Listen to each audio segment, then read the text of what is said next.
Hello everyone, this is Mehdi and welcome to another episode of the Subcontinent. Our program aims to address important issues in the subcontinent which affect the governments, people, organizations and the region as a whole. We will try to explain the issues, break down controversies surrounding them and try to have some external perspectives from experts and people. In this edition of the Subcontinent, we are going to talk about the growing relations between China and Sri Lanka, particularly over the developmental projects at the Colombo port. And we shall discuss how India and its allies are monitoring the developments in Beijing-Dhaka ties in order to fine-tune their Indian Ocean strategy. India and Sri Lanka are very close, both geographically and culturally, with decades of deals and cooperation in all types of projects. Recently, China's relations with Sri Lanka are increasing. China has many ongoing projects and agreements for future plans with the government in Dhaka. China's growing ties with any entity in and around the subcontinent have proven to be of great concern for New Delhi. The growing ties between Sri Lanka and China are mainly focused on economy, but money goes a long way. India, along with a number of its allies, like the United States and Japan, say China is strengthening its foothold in the region in the pretext of huge investments. China has been a major economic ally for Sri Lanka. Without Beijing's assistance, Dhaka would have never survived the last few years. China has brought in billions of dollars worth of deals and projects for the country. The island nation is pivotal for the future of China's Belt and Road Initiative. Therefore, Beijing needs better infrastructure there. To keep the projects afloat, China is spending huge amounts of money in Sri Lanka. This has created a significant change in market capital and job opportunities in Sri Lanka. However, this is not how New Delhi and its allies read these developments in the Indian Ocean. From their perspective, Beijing is building ports and infrastructures around the subcontinent to increase its influence and finally pushing out India out of the country. They try to portray China's investment and developmental projects in the region as Beijing's efforts to establish better strategic foothold in this critically important commercial and military waterway. In fact, China is investing all around the world, including Sri Lanka.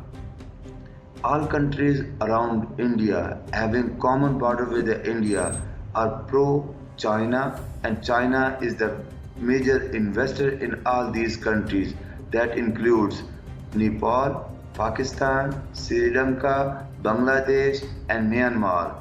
All these countries are very close with China from the investment, from the trading and from other diplomatic relations. Of course, India is facing isolation in this region. India has close links with America and they depend more on America or maybe on American allies like Japan and Australia. Of course, India is ignoring the regional countries and the relation with the regional countries, especially with the neighbors. The recent controversy was about China's investment in the Colombo port city in Sri Lanka. It made India urge the Sri Lankan government to be mindful of its growing relation with China. Dhaka counts heavily on Beijing's technological and financial support. At the same time, it does not seek to antagonize New Delhi, the closest neighbor of the island nation, with which ties run deep and far back. But Sri Lanka's brotherly relationship with India is vastly different from the ones with China. China is a rising power with thousands of plans to accelerate its growth, and Sri Lanka is one of the key pieces for many of such plans. China is building a vast network of facilities and transportation infrastructure, which extends from the Chinese mainland to Port Sudan in the Horn of Africa and deep into Europe. Sri Lanka's Colombo is among several major maritime choke points in the path of China's modern Silk Road. It also runs through the Bab-el-Mandeb Strait between the Red Sea and the Gulf of Aden, the Strait of Malacca between the Malay Peninsula and the Indonesian island of Sumatra, the Strait of Hormuz in the Persian Gulf, and the Lombok Strait, which connects the Java Sea to the Indian Ocean. China's maritime Silk Road is also set to connect many other strategic maritime centers in Pakistan, Bangladesh, the Maldives and Somalia. Colombo is the commercial capital and the most crowded city of Sri Lanka, with a population of about 6 million. The busy and vibrant city is located on the west coast of the island and adjacent to the Greater Colombo area, which also includes Kota, that is the legislative capital of Sri Lanka. Thanks to its large harbour and its strategic position along the East-West Sea trade routes, Colombo has been known to ancient traders since centuries ago. Sri Lanka has signed a memorandum of cooperation to develop the port with India and Japan in 2019. It had agreed to share the projects as long as it owns the majority of the stakes. But the project was shelved by the president and the deal went to China. China's relationship with Sri Lanka is not as old as India, due in part to the greater distance from the island. As an ally of Sri Lanka in the post-independence period, Beijing's involvement in Sri Lanka's domestic affairs has always seemed minimal. Nevertheless, Dhaka has always been Beijing's partner since 1996, when Sri Lankan President Chandrika Bandaranaike Kumaratunga paid a state visit to China at the invitation of then Chinese President Jiang Zemin. The two sides have kept a steady cooperation. During the rule of President Mahinda Rajapaksa, their bonds became stronger. Despite the fact that the previous president, Maithripala Sirisena, wanted more balanced Chinese and Indian influence in the country, relations remained strong. The administration of incumbent Gotabaya Rajapaksa is also said to have a pro-China outlook, evident in the growing mega projects as well as Dhaka's support for China's position in the South China Sea issues. The blooming bilateral relations epitomized in the case for Colombo are thriving through several avenues such as loans, investments and trade deals. At least since a decade and a half ago, China has been the second largest foreign lender to Sri Lanka. There are countless colossal development projects across Sri Lanka that are somehow funded, partially owned or managed by China. The port in Colombo and the expressway that connects the main commercial city to Katonayak Airport, or the projects at the Hambantota International Port and the construction of Matala Airport, that is the second international airport of the country, are only the better-known ones. Earlier this year, the Sri Lankan government obtained a hefty currency swap facility from China to curb its ongoing foreign currency shortage. China has excessive amount of money and investing generously all around the world. Sri Lanka is an open country. Any other country also can go to Sri Lanka and invest. Sri Lanka is providing the equal grounds for every investor. But till now, the rest of the countries are little bit hesitant, are a little bit passive. But China is proactively investing in Sri Lanka, and Sri Lanka needs the foreign investment to recover its economy. Of course, Sri Lanka has its own resources, but still it has to get the help from the foreign investors, and that will be definitely a positive way to develop the Sri Lankan economy. Back in 2018, Sri Lanka had obtained a foreign currency term financing facility of $1 billion from the China Development Bank. It had got another $500 million in March 2020 and another in April 2021. These loan facilities, along with the currency swap provided in March this year, our tangible proof from India and friends like Sri Lanka is getting heavily reliant on China to avoid vulnerabilities. It is true that by the end of 2019, China owned a little over 10% of Sri Lanka's unsettled foreign debt stock, but most of these debts consist of loans obtained for large-scale infrastructure development projects. During the past 2 decades, China has been the largest foreign investor in Sri Lanka. It has also become the top import partner of Sri Lanka, surpassing India, which had long been Sri Lanka's largest source of imports. One of the reasons is the type of goods imported from China. The raw material from textiles and garments from China eventually account for over 45% of Sri Lankan exports, which are textiles and apparels. The availability of raw materials such as yarn and fabric at a low price from Chinese suppliers has made Sri Lanka to import them from China instead of from India or Pakistan, which previously used to be the major importers of the textile materials to Sri Lanka. Sri Lanka's relationship with India goes well beyond history and economic relations. India has always been extremely influential in Sri Lanka's domestic politics. India's role in introducing the 13th Amendment to the Constitution of Sri Lanka, or its military support in the fight against the domestic terrorist group LTTE, which demanded a separate country for Tamils in Sri Lanka, are some notable instances. However, the growth of the China-Sri Lanka relationship is a recent phenomenon, although their cooperation largely anchors on economy. India and its partners have expressed concerns over the up-and-coming military and political relations between the two. India was supporting the rebellion and providing them the weapons and the training. Ultimately, the Sri Lankan government overcame the rebellious people and became a stable country. Now, India is a little bit worried that Indian undue favor to the rebellion people might be fired back, and they are afraid that Sri Lanka might overreact. Otherwise, China has a good relation with Sri Lanka, but there is no threat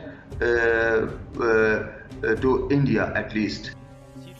Sri Lanka knows its importance for China's strategy in the region and will follow any route that may help it out of struggling economy.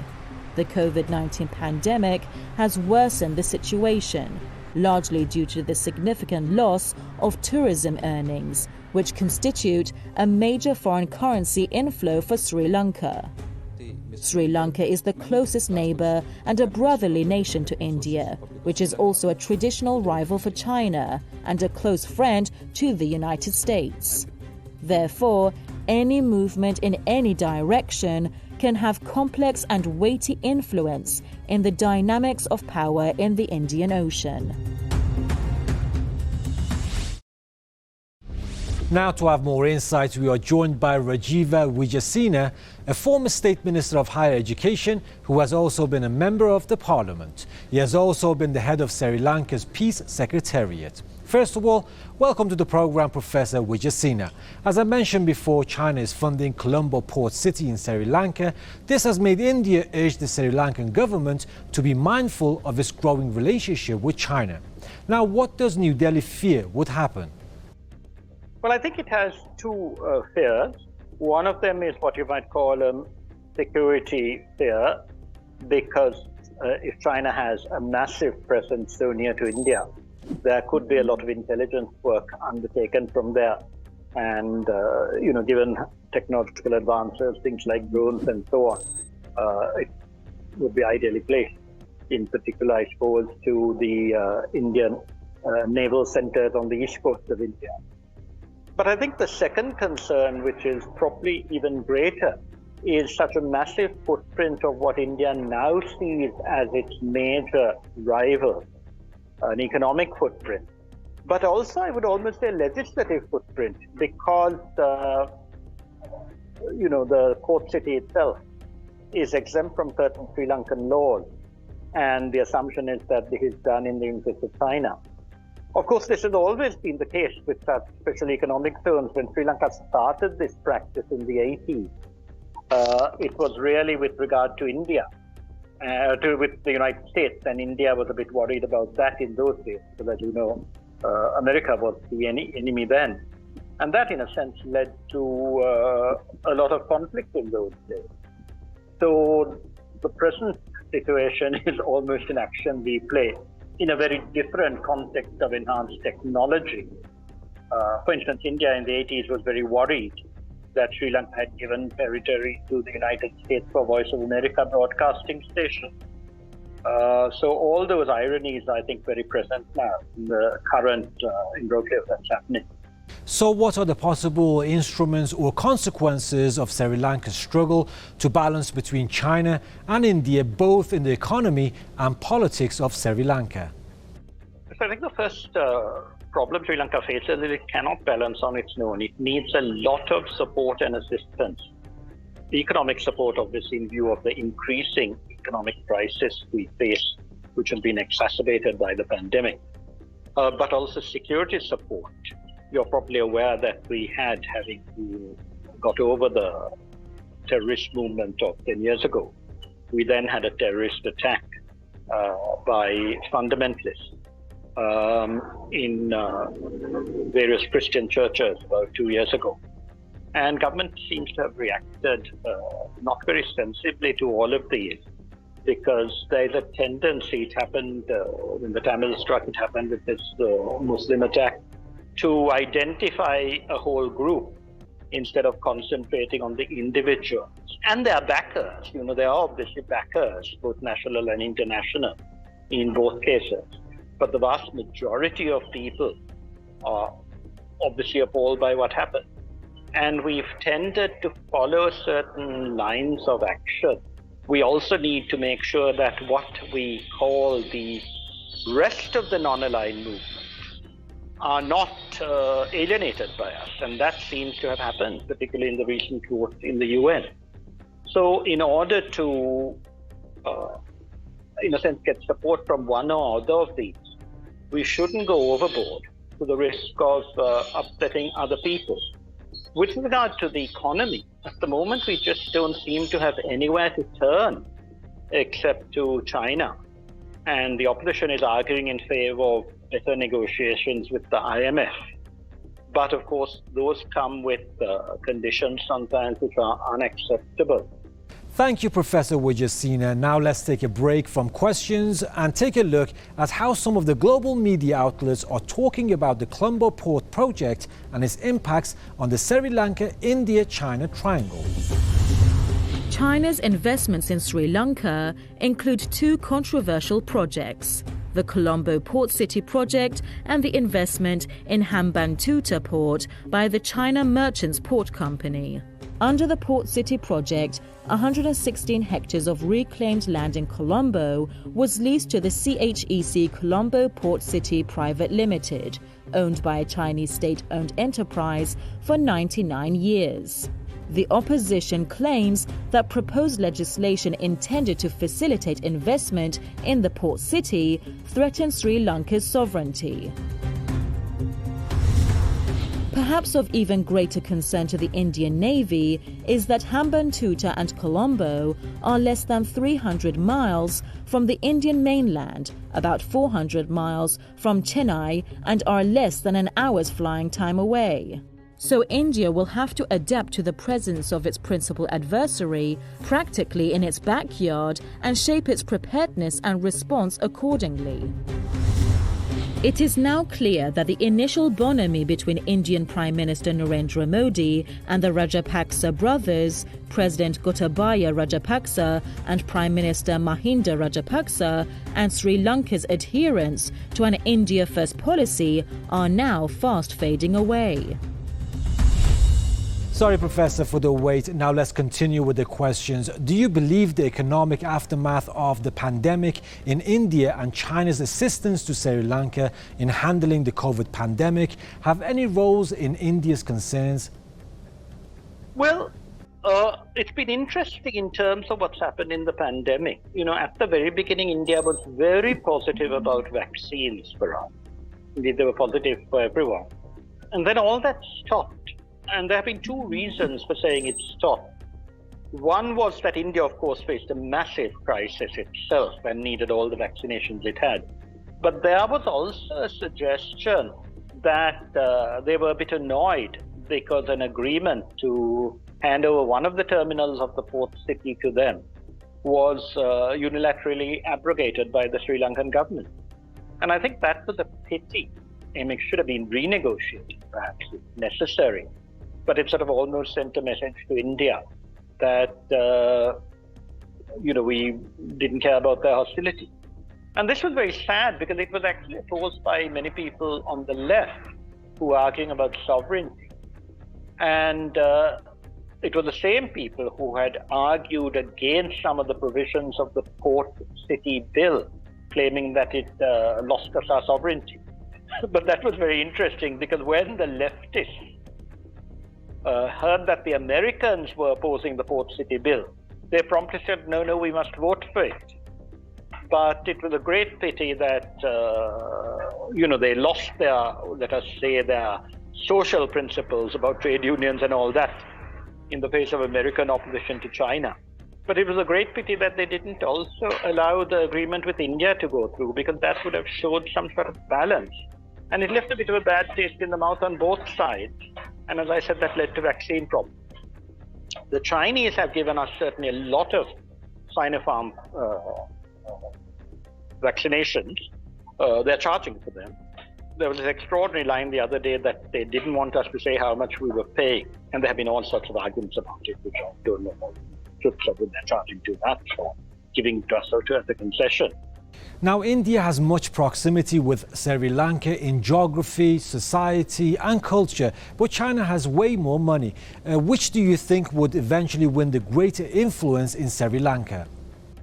Well, I think eventually it's perhaps premature.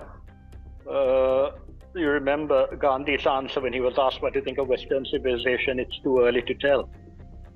And I think you will find that at the moment, China will certainly exercise greater influence in Sri Lanka because we are desperately in need of financial support, of investment, of infrastructural investment.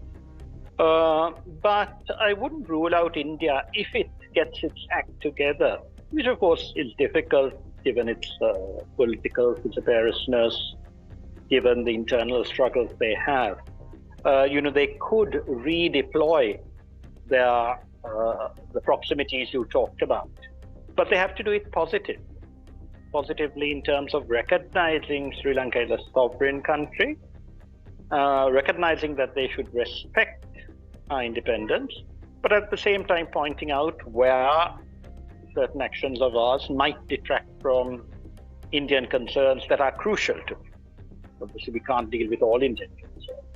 On that note, I would like to thank Professor Rajiva Vijayasena for his precious time. And now, let's see how people on Twitter are talking about the rivalry between India and China for influence in Sri Lanka.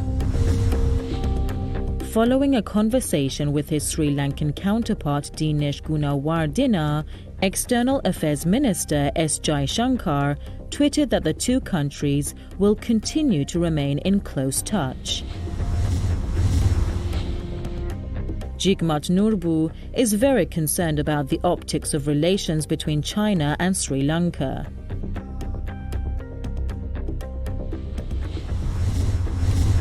Ankit Raturi believes Sri Lanka should try to use its strategic place in the Sino-Indian rivalry to raise the level and scope of its demands. And that was a special episode on the Sino-Indian rivalry in Sri Lanka and its possible consequences for the geopolitics of the subcontinent. For more subcontinental updates and analyses, follow us on social media platforms and don't forget to give us your feedback. We shall meet again, same time, same day next week. So till then, take care.